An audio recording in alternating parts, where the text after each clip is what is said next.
Kaya ang isa pong pinakamalaking tanong ng lahat ay nasaan po yung progress sa paghahanap ng bayan ng katotohanan?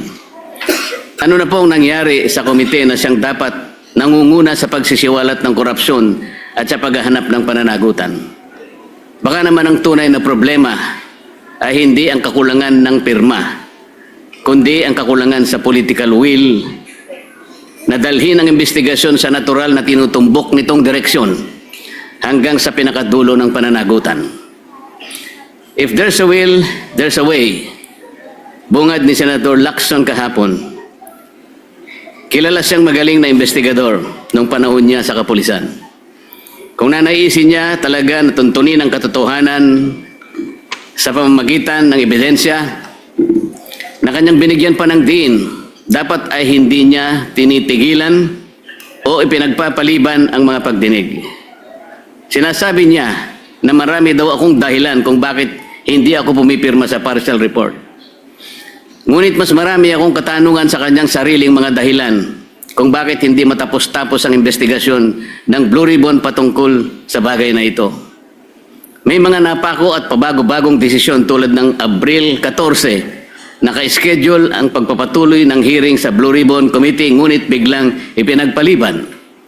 Ngayon naman, ang kondisyon sa partial report na hindi raw magpapatuloy, Ginoong Pangulo, ang pagdinig hanggat hindi napipirmahan ang partial report. Isa itong malinaw na pag-atras sa nauna niyang sagot sa akin nung siya'y direktang tanungin ko sa bulwagang ito, Ginoong Pangulo. Gaya ng pagtiyak niyang ipagpapatuloy ang investigasyon nang lumabas ang balita tungkol sa pagkahuli ni Zaldico. The quest for truth has been effectively hostaged by the whims of the chairperson who emphasized that he respects the decision of his members, but then said that there will no longer be any hearings unless and until the partial report has been signed. He also said that he wants a healthy discussion, yet won't accept any interpellations. Ano po ba talaga, kuya? Senator Lacson is indeed consistently inconsistent, invoking transparency when convenient, but resisting accountability the moment questions are directed at him and his report. Mr. President, are all members of the committee mandated or obligated to sign committee reports? Can members of the BRC be compelled to sign a partial report? There is nothing in our rules that says so, Mr. President. Because his statements appears to imply that the delay in the release of the committee's partial report is the fault of the committee members themselves. How can the chair say that refusal to sign is tantamount to blocking the committee report? Isn't it the minority who submitted the so-called minority report to awaken the committee chair in submitting the report that was long overdue? Siya ay iniluklok ng taong bayan sa posisyon dahil sa tiwala nila sa isang tinaguriang independent fiscalizer ng Senado. Kuminsan nga, Ginoong Pangulo, ay na-associate siya bilang corruption czar, moral crusader, Mr. Clean, Mr. Righteous, Holy Willie, Grab Buster. Ngunit imbis na gampanan ang kanyang tungkulin sa mamamayan, gumagawa pa siya ng isang imposibleng kondisyon, ang pagpirma sa partial committee report para lamang hindi ituloy ang pagdinig.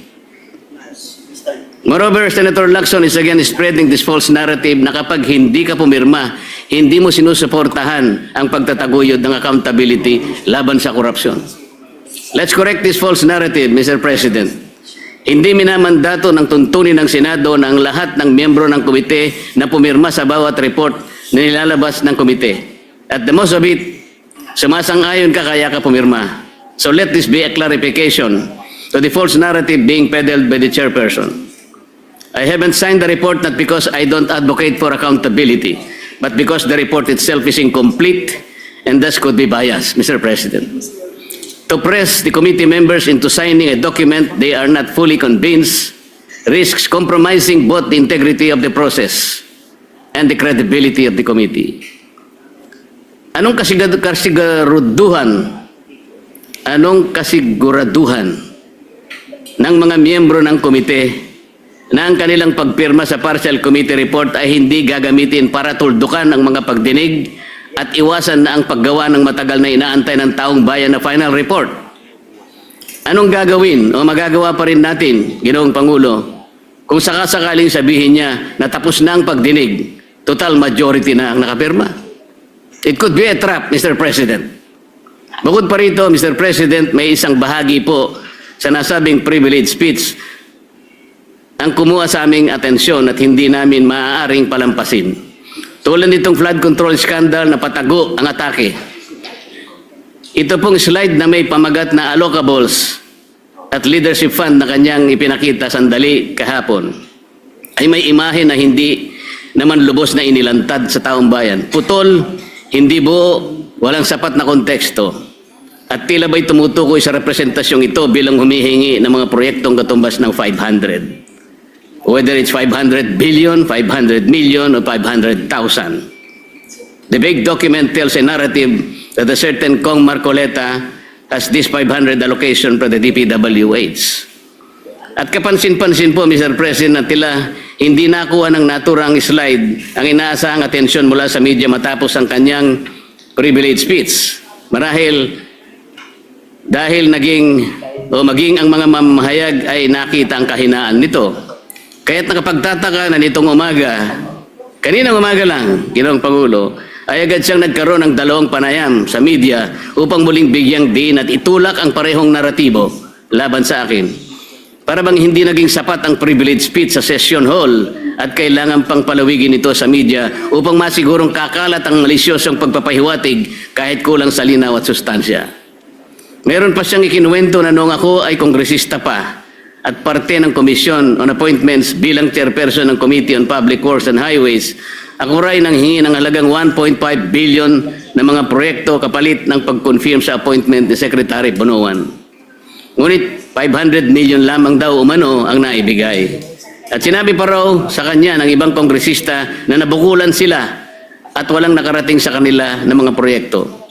Nang siya'y tanungin kung may dokumento ba na susuporta rito, hindi niya sinagot ng direkta at bagos ay sinabi na lamang na kailangang suriin kung mayroong mga substandard at ghost projects sa mga pinagbigyan mula sa aking mga inendorso. Kung ang pag-endorso ng mga proyekto sa DPWH ay basihan ni Senator Lacson ng pagpapaimbestiga sa akin, hindi ba't halos dapat ng mga senador ay imbestigahan na rin? Ayon mismo kay Senator Lacson noong nakaraang taon, Setyembre yata yun, Ginoong Pangulo, halos lahat daw ng mga senador noong 19 Congress ay nag-insert ng allocation projects ng 2025 national budget na nagkakahalaga ng kumulang 100 bilyong piso bawat individual. Ngunit ang ating tagapangulo, kayo po, Ginoong Pangulo, pamismo ang dumipensa sa mga senador at sinabing, I would like to make it clear that whatever budgetary amendments the senators propose, the money for these projects do not in any way go through the Senate or the senator, as some of our kababayans think. It goes directly to the implementing agencies under the executive department.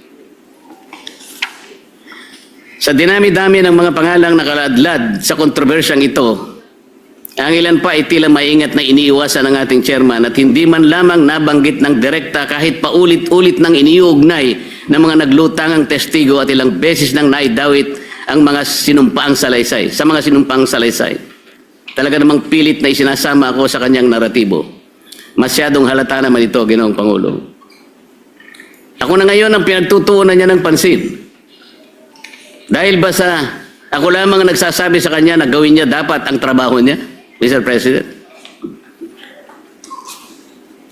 Kung talagang hangarin ng chairman ay katotohanan na transparency, bakit tila naging targeted ang kanyang patama sa pumupuna sa kanya? Bakit hindi siya manindigan o bakit hindi niya matindigan na mismong ombudsman na nga ang nagsabi ng kanilang kakasuhan, si Speaker Martin Romualdez?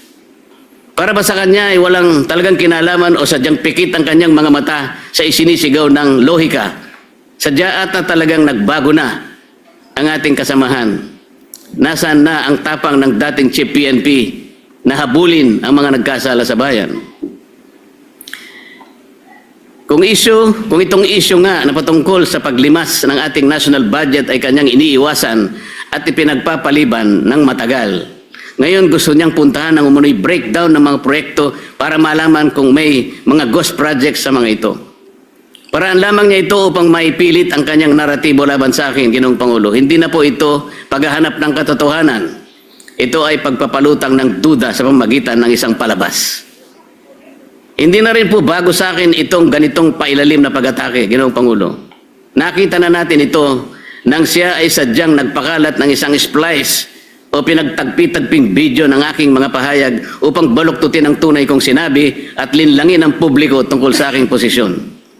Noon pa man malinaw nang may pagtatangkang sirain hindi lamang aking pangalan kung hindi pati ang aking kredibilidad bilang lingkod bayan. At ngayon, tila inuulit na naman ang parehong taktika mula sa isang manipulated video noon hanggang sa mga pahapyaw na slide na naglalaman ng hindi kompletong dokumentong ipinakita niya kahapon. Pareho ang pamamaraan. Nagtatanim ng duda, magpapakalat ng kasinungalingan, at lilikha ng maling impresyon laban sa akin sa halip na harapin ang tunay na issue. Nakakalungkot pa na manggagaling ang mga gawang ito sa isa sa atin sa kapulungan ito. Hindi lamang nakalulungkot kundi nakagigimbal. Isipin sapagkat sila po ay binoto ng ating mga mamayan para gumawa ng mabuti para sa ating bayan. At mas lalong nakadidismaya pa, Ginoong Pangulo, na sa halip na gamitin ang kapangyarihan ng Senado upang papanagutin ang makasalanan at hanapin ang buong katotohanan, ginagamit ito ng ilan bilang kasangkapan sa pagtitibag laban sa mga hindi kayang patahimikin at pigilan. Ginoong Pangulo, bakit ako pipirma sa isang partial report kagaya ng aking pinahayag kahapon? Ang partial report ay unfinished report. Wala pong sinasabi na ang ating mga tuntunin ay kinakailangang magpahayag ka o mag-report ka ng isang partial report. Bakit po kinakailangang partial report and hindi pa final report? At paano po tayo magkakaroon ng final report, Mr. President, kung hindi po niya itutuloy ang mga dapat na ginawa niyang pagdinig? Napakarami po ang dapat na ipatawag, gaya po ng aking ipinag-privilege speech ng mga nakaraan, Mr. President. Ngunit ayaw niya talagang tawagin ang mga taong ito. Tila baga, meron siyang pinagtatakpan talaga. Taong bayan na po naghihintay, Mr. President.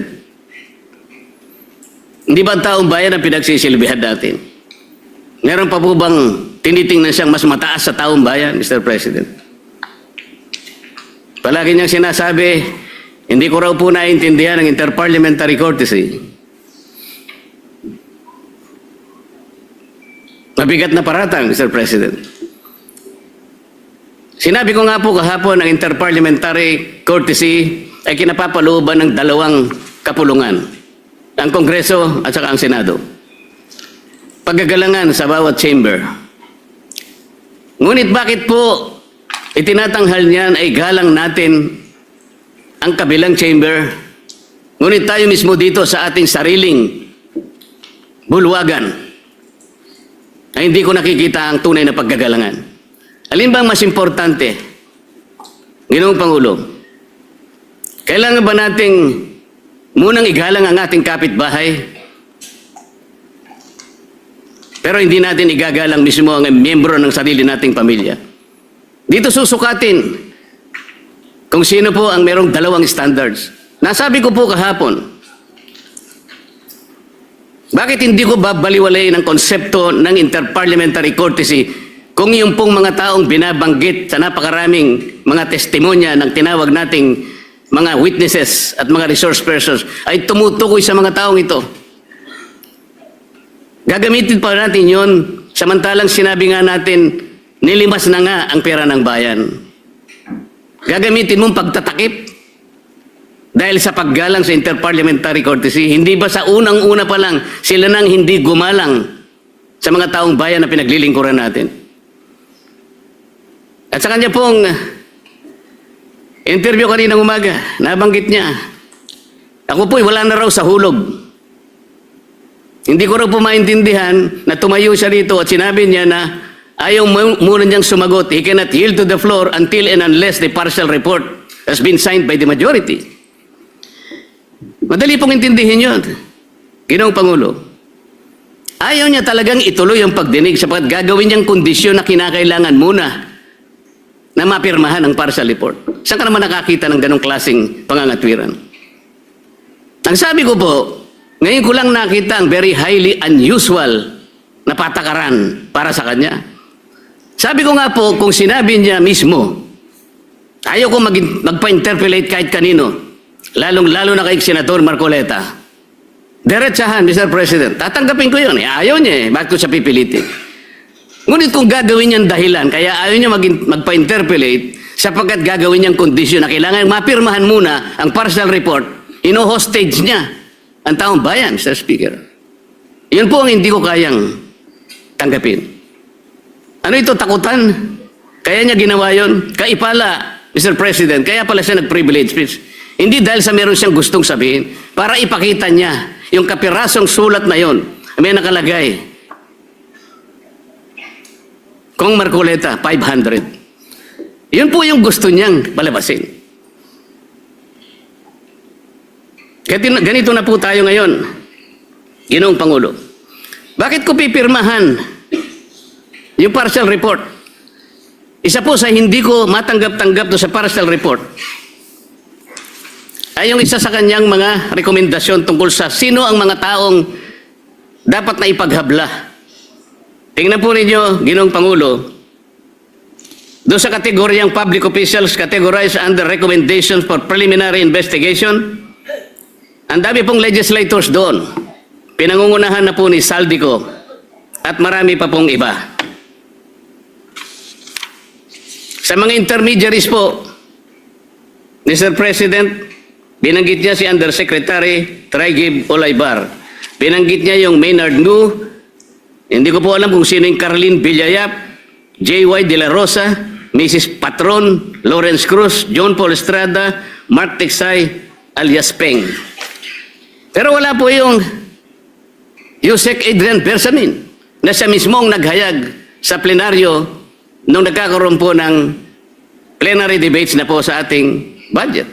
Siyang naghayag mismo sa pangalan ni Yusek Bersamin at ayon sa kanya, ni-name drop niya ang pangalan ng Pangulo.